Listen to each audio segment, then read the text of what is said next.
এইভাবে না এগুলো সব এখানে আল্লাহ কেন বললেন তওবা করলা কেন তওবা সব লোকগুলোকে নেই এইভাবে কেন সব লোকগুলোকে নেই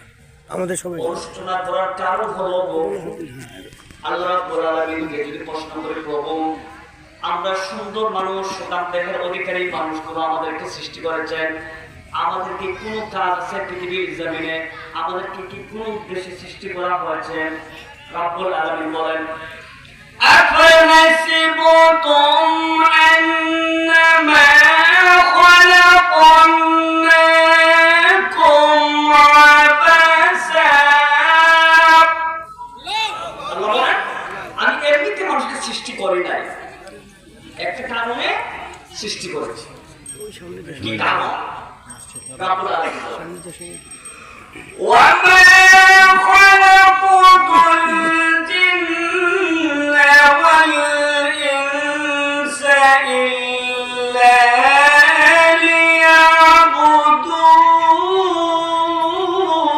লিয়াবুদুন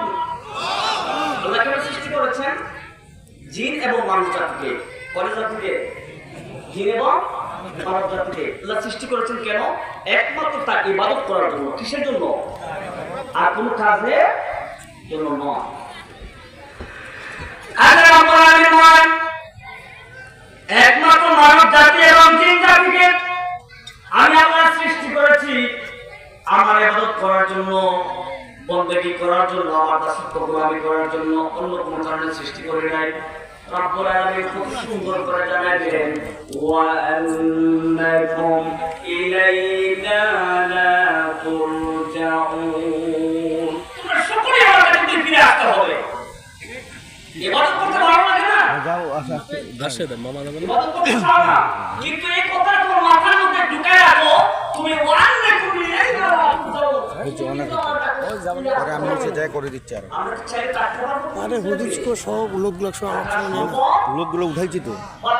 সব লোকগুলো দেখেন হুজুরকে সঙ্গে তাহলে ওই পাশে দেখো হুজুরের সামনে একটু বস না আমি ওইখানে যাবো ওইখানে মোবাইলটা নিয়ে